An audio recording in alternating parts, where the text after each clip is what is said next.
نے اسٹوڈیوز میں ایک بہت ہی گڈ لکنگ ہینڈسم گیسٹ کو انوائٹ کیا ہے، اور بلکہ ان کو دیکھیں تو ہمیں یاد آتا ہے کہ جو مینلینس کا جو امیج ہوتا تھا وہ ابھی بہت تھوڑے سے لوگوں میں نظر آتا ہے، اور میڈیا میں ویری گریٹفل کہ ابھی بھی کوئی ایسے مرد ہیں جو واقعی میں اس مردانگی کے معیار پہ پورے اترتے ہیں. So let's welcome to our show Ayub Khoso. Good morning. Good morning. السلام علیکم. کیسے ہیں؟ میں بالکل ٹھیک ہوں. اچھا، ایک بوہیمین سی لوگ کبھی کبھی فرینچ لگتے ہیں، تھوڑے سے اٹیلین مافیا کے بھی لگتے ہیں، اندر سے کیا ہے، دیسی ہیں ٹوٹل یا ہیں اس طرف بھی تھوڑی تھوڑی سی؟ سچ بولوں کہ جھوٹ؟ پھر لائٹ چلی جائے گی. پھر لائٹ چلی جائے گی. سچ بولنے نہیں، ویری مچ پاکستانی ماشاءاللہ. ونڈرفل. سارے جو رولز آپ کرتے ہیں وہ بڑے نیگیٹو قسم کے ولنز والے، یہ ایلیمنٹ ہے پرسنالٹی میں یا you know how to be a villain, you know how to be a bad guy? میں اس کا بلیم دوں گا اس وقت اوپر جو پینل میں بیٹھے ہوئے ہیں خواجہ صاحب.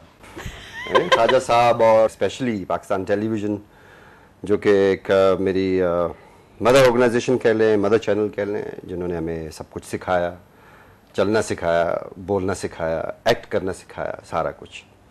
تو وہ میں سارا انہی کو یہ جاتا ہے سلسلہ سارا. اور جہاں تک نیگیٹو رولز کا تعلق ہے، ممکن ہے کہ مطلب جو شروعات میں نے کچھ رولز بہت اچھے ہو گئے اتفاق سے مجھ سے.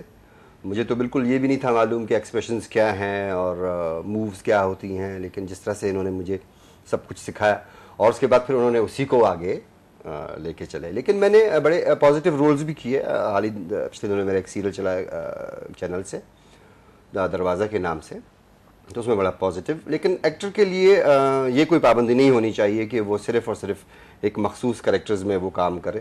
لیکن ہاں، یہ میں ضرور کہوں گا کہ وہی بال، وہی داڑھی، وہی سب کچھ بڑا کوشش کرتے ہیں کہ ذرا چینج کر لیں.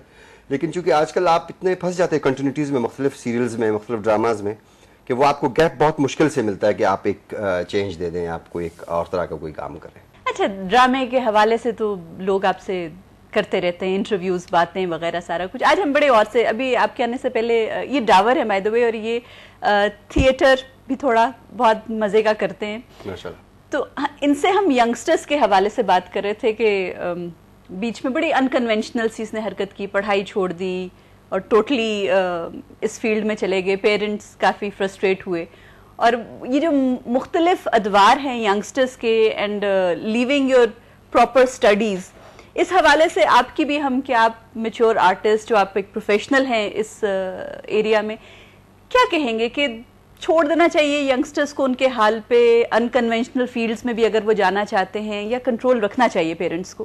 جہاں تک مطلب اگر میں اپنے اس ایج کی بات کروں گا جہاں پہ ہمارے پاس اتنا سب کچھ کھلا ہوا نہیں تھا، ہم بہت ساری چیزوں کو نہیں سمجھتے تھے، یعنی ہمارے شاید وہ اتنا مینٹل لیول ہمارا اتنا نہیں تھا. لیکن آج کل ماشاءاللہ بچوں میں اتنا کچھ ہے کہ وہ جانتے ہیں، ایک ایک چیز کو وہ جانتے ہیں، ہر چیز ان کے سامنے اوپن ہے.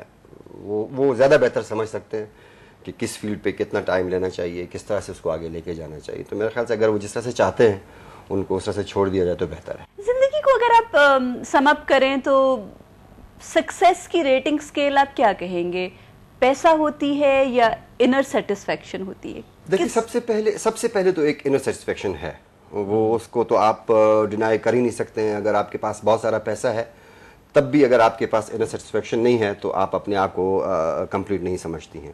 اور اگر آپ کے پاس پیسہ نہیں ہے اور آپ کے پاس انر سیٹسفیکشن ہے، لیکن جب آپ باہر نکلتے ہو، بہت ساری چیزوں کو دیکھتے ہو، تو تب پھر آپ کو واپس ایک وہ چیز آ جاتی ہے کہ کاش میرے پاس پیسہ بھی ہوتا. تو دونوں چیزیں لازم و ملزوم ہیں کہ آپ کے پاس پیسہ بھی ہونا چاہیے اور آپ کے پاس انر سیٹسفیکشن.